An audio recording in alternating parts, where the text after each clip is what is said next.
Haydi bir an için düşünelim. Hayatınız bir film olsaydı hangi sahneler kristal kadar net olurdu? Peki ya tamamen boş olanlar? İşte bugün beynimizin bu gizemli yönetmenini, yani hafızayı masaya yatırıyoruz. Bizi biz yapan, kimliğimizin hamurunu yoğuran bu inanılmaz mekanizma tam olarak nasıl çalışıyor? Gelin birlikte bakalım. Şu durumu kim yaşamadı ki?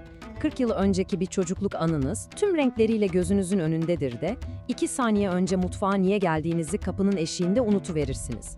Nasıl oluyor da beynimiz bize böyle tuhaf oyunlar oynuyor? İşte bugünkü sohbetimizin tam kalbinde de bu soru yatıyor. Gelin bu soruyu gerçek, somut bir anıyla canlandıralım. Kaynaklarımızdan birinde anlatılan şu hikayeye bir kulak verin. 1984 yılı. Bir okul müsameresi ve beklenmedik bir kaza. Üzerinden onlarca yıl geçmiş ama sanki dün gibi, değil mi? İşte bu anının neden bu kadar silinmez olduğunu birazdan çok daha iyi anlayacağız. İster 1984'teki o felaket anı olsun, ister mutfağa neden girdiğimiz gibi ufacık uçup giden bir an. Hepsi beynimizde 3 aşamalı bir üretim bandından geçiyor aslında. Şimdi gelin bu fabrikanın kapılarını aralayalım ve anıların nasıl ilmek ilmek işlendiğine bir bakalım. Karşınızda 3 temel adım: kodlama, depolama ve geri çağırma. Yani önce yaşadığımız olayı beynin diline çeviriyoruz, bu kodlama. Sonra bu bilgiyi bir yere kaldırıyoruz, bu depolama. Ve en sonunda lazım olunca o bilgiyi raftan indiriyoruz, bu da geri çağırma. Bütün olay bu üçlüde bitiyor. İlk durağımız kodlama. Yani gördüğümüzü, duyduğumuzu, tüm o veriyi beynin arşivleyebileceği bir formata dönüştürmek demek bu. Ama bu sürecin bir giriş bileti var. O da dikkat. Dikkat etmediğiniz hiçbir şey hafızanıza giremez. Hani odaya neden girdiğimizi unutuyoruz ya. Sebebi tam olarak bu. Çünkü kapıdan girerken aklımız başka yerdeydi. Yani dikkat etmedik. Dolayısıyla beyin o bilgiyi hiç kaydetmedi bile.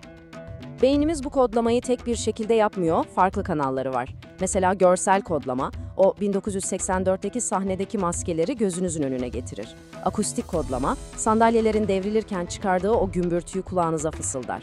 Ama en kalıcısı semantik kodlamadır. Yani olayın sizdeki anlamı, o an hissettiğiniz şok, belki biraz da utanç. İşte 1984 anısının bu kadar güçlü olmasının sebebi bu 3 kodlama türünü de barındırması. Peki bilgi kodlandığı sonra nereye gidiyor? İşte beynimizin farklı depoları burada devreye giriyor. Duysal bellek adeta bir kapıdan girip diğerinden çıkan misafir gibi saniyeler içinde yok olur. Kısa süreli bellek ise diyelim ki beynin bekleme odası. Orada en fazla 1 dakika kadar 5-9 tane bilgi bekleyebilir. Eğer o bilgi önemli damgası almazsa kapı dışarı edilir. Ama önemliyse işte o zaman o devasa arşive, yani uzun süreli belleğe gönderilir ve bir ömür boyu kalabilir. Şimdiye kadar hep hatırlamaktan bahsettik. Peki ya unutmak? İşte işin en ilginç kısmı burası. Çoğumuz unutmayı bir kusur, bir hata olarak görürüz. Ama ya size bunun tam tersi olduğunu söylesem? Unutmak aslında beynimizin bir hatası değil, en önemli özelliklerinden biri. Düşünsenize, yaşadığınız her anı, okuduğunuz her kelimeyi, gördüğünüz her yüzü hatırlasaydınız ne olurdu? Beynimiz bir çöp eve dönerdi. İşte unutmak, beynimizin kendini düzenli tutma, temizlik yapma şekli.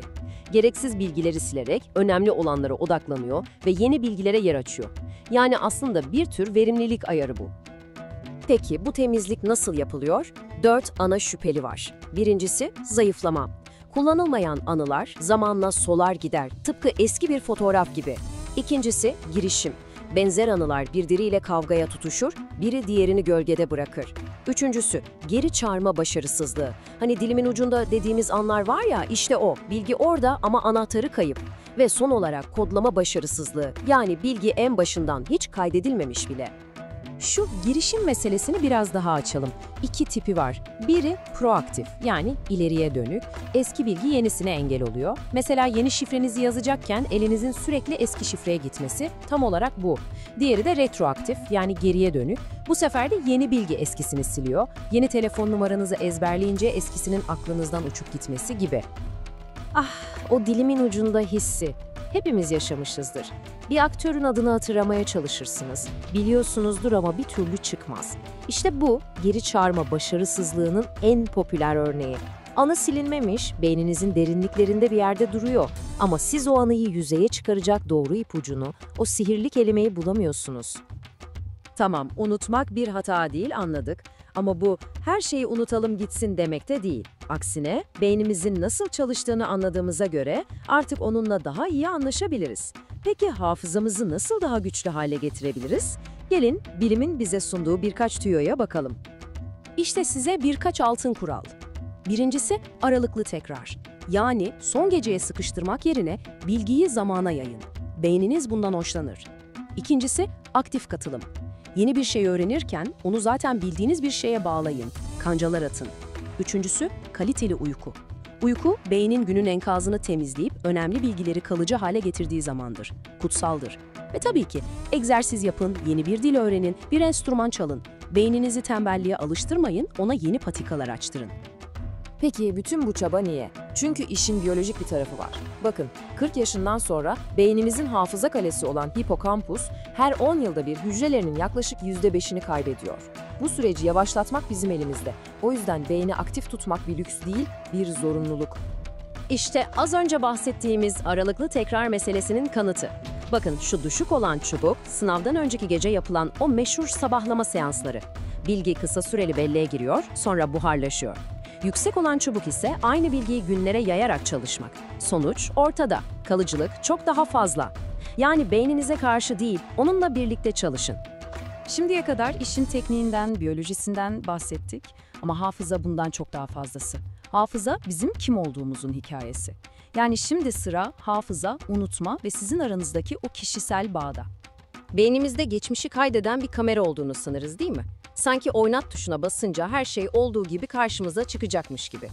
Ama işin aslı öyle değil. Bilim diyor ki hafıza bir kayıt cihazı değil, bir hikaye anlatıcısı. Bir anıyı her hatırladığınızda onu aslında baştan yazıyorsunuz. Üzerine bir şeyler ekliyor, bazı kısımlarını çıkarıyorsunuz. Anılarınız statik değil, canlı ve sürekli değişen şeyler. Peki bu hikayeyi neye göre yeniden yazıyoruz? En büyük mürekkebimiz duygular. İşte bu noktada Maya Angelou'nun o müthiş sözü devreye giriyor. İnsanlar ne söylediğinizi unutacak, ne yaptığınızı unutacak ama onlara nasıl hissettirdiğinizi asla unutmayacaklar. Çünkü beynimiz detayları değil, hisleri arşivlemeye bayılır. O semantik kodlama dediğimiz şey tam olarak bu. O zaman son olarak size şunu sormak istiyorum. Madem hafıza, kendimize anlattığımız bir hikaye, sizin hikayeniz nasıl bir hikaye? Neleri hatırlamayı seçiyorsunuz, neleri unutuyorsunuz? Ve bu seçimler bugünkü sizi nasıl oluşturuyor? Belki de en önemli soru bu.